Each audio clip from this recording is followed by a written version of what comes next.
खबर उत्तर प्रदेश के जनपद बाराबंकी से है, जहां लगातार एक के बाद एक गुड वर्क कर रही पुलिस को शनिवार को बड़ी कामयाबी हाथ लगी। यह कामयाबी थाना कुर्सी क्षेत्र अंतर्गत टिकैतगंज में हुई डकैती की घटना का महज 4 दिनों के अंदर ही खुलासा कर दिए जाने से जुड़ी है। इस मामले में पुलिस ने 7 अभियुक्तों को गिरफ्तार कर उनके कब्जे से भी भारी मात्रा में सोने व चांदी के आभूषण बरामद किए। नकदी, तमंचा व कारतूस भी बरामद हुए। बरामदगी के दौरान भागने के प्रयास में पुलिस टीम पर फायर करने वाले एक अभियुक्त के पैर में गोली भी लग गई, जिसे उपचार के लिए चिकित्सालय भेज दिया गया। घटना के 5 आरोपी अभी भी फरार बताए जा रहे हैं, जिनके ऊपर 25-25 हजार रुपये का इनाम घोषित किया गया है।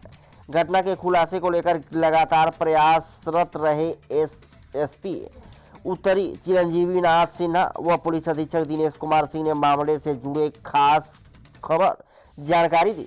आइए उनसे जानते हैं कि यह खास जानकारी क्या है। देखा पूरी report UP crime head Amitabh Srivastava के साथ। घटना के 3 दिन बाद उन्होंने सूचना दिया कि जो माल है उसके लगभग अमाउंट वो इंश्योर नहीं हो पा रहे थे, तो 8-9 किलो के आसपास बताए कि चांदी होनी चाहिए और कुछ गोल्ड। यद्यपि पुलिस को अन्य स्रोतों से जो जानकारी मिल रही थी कि इससे ज़्यादा हो सकती है, लगातार टीम हमारी लगी हुई थी, जिससे सफलता मिली।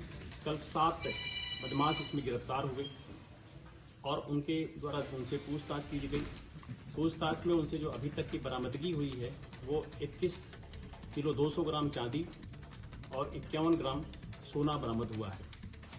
इस घटना में प्रयुक्त जो एक मोटरसाइकिल थी वो बरामद हुई है। घटना के 5 अभियुक्त अभी भी हमारे गिरफ्तारी से बचे हैं, जिनके लिए लगातार टीमें लगी हुई हैं और हम उन्हें भी शीघ्र ही गिरफ्तार करेंगे और जो उनके पोजीशंस में और माल होगा वो बरामद करेंगे। यद्यपि अभी भी जो वादी मुकदमा है वो इस बात को सुनिश्चित नहीं कर पा रहे हैं कि वो शेष कितना होगा, लेकिन निश्चित तौर पर जो और अभी बदमाश पकड़ेंगे तो उनसे बरामदगी होगी। इस घटना में जो मेन बात थी, जो बदमाश थे उनको इस बात का अर्थ था कि इससे जो उन्होंने वहाँ से प्राप्त किया इससे बहुत ज़्यादा कहीं वहाँ पे सामान होगी, उनके पास धन होगा। और इस तरह की सुबुगाहट अक्सर वहाँ कस्बे में हुआ करती थी। इसी बात को लेकर के जो एक अमरजीत, जिसका कि उनके यहाँ आना जाना था और परिचित भी था, उसने इस बात को राम बहादुर को बताता है, जो एक तरह से आपस में सब रिश्ते में भी आते हैं। और इन सबों ने फिर मिलकर प्लानिंग करके ये घटना को कारित किया। इसमें 2 मोटरसाइकिल से भी बदमाश थे, जो कि एक तरह से फॉलोअप के लिए थे कि किसी बात को हो तो थोड़ा एक एडवांस में और बैक में रह करके आहट भी लिए। घटना के पहले इन्होंने रैकी किया। अमरजीत जानबूझ करके, क्योंकि वो जानता था कि सामने पड़ने पहचाना जाएगा, तो वो बाहर रहा, बल्कि पिछले गेट की तरफ रहा। और इसी तरह से पिछले कुछ दिनों में इस घटना का जो एक मेन लीड में था गणेशी भी संपर्क में इनके आया और कई बार दुकान में आया और बैठा उठा इनसे करीबियत बढ़ा लिया।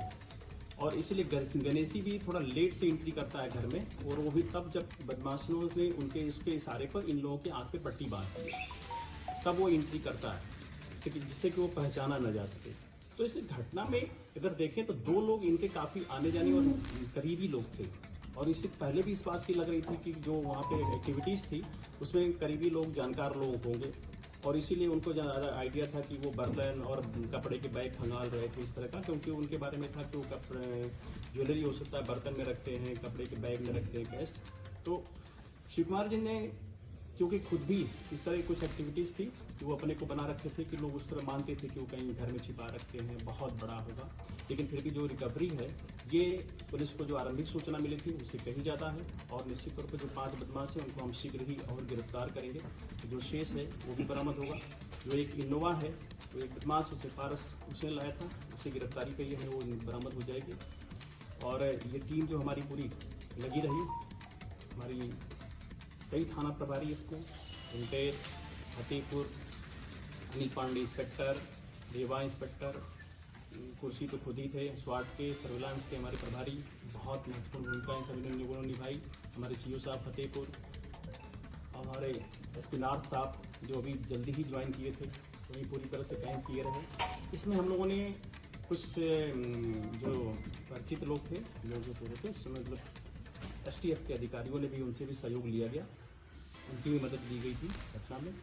और अभी भी हमारी टीमें देख रहे हैं यहाँ पे कुछ ऑफिसर्स नहीं हैं, वो लगातार तनिश में हैं, उनके लिए गिरफ्तारी और बरामदगी के प्रयास करते हैं। शीघ्र ही जो बचे हुए माल होगा और अभियुक्त उनको भी हम गिरफ्तार करेंगे और इन सभी लोगों के विरुद्ध गैंगस्टर की कार्रवाई भी की जाएगी और इन्हें हम एक सूचीबद्ध गैंग के रूप में पंजीकृत। थाना कुर्सी पर पंजीकृत मुकदमा अपराध संख्या 373/2023 धारा 395 एवं 412 भादवी के अभियुक्त नौशाद पुत्र मुख्तार को आज पुलिस के द्वारा जब उसके द्वारा घटना में प्रयुक्त तमंचा की बरामदगी हेतु मदारपुर ब्रिज पुलिया के पास ले जाया गया और तो वहाँ पर करीबन सुबह 3 बजे के आसपास का वक्त था।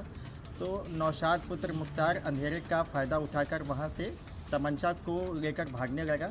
इस पर पुलिस के द्वारा कॉम्बिंग शुरू की गई और कॉम्बिंग के दौरान उसको विधिपूर्ण तरीके से उसकी घेराबंदी की गई तो उसने पुलिस पर फायरिंग की। पुलिस के द्वारा आत्मरक्षार्थ जो फायरिंग की गई उसमें नौशाद के दाहिने पैर में गोली लगी है। उसे तुरंत हॉस्पिटल उपचार हेतु भेजा गया है और विधि संगत कार्रवाई सुनिश्चित की जा रही है।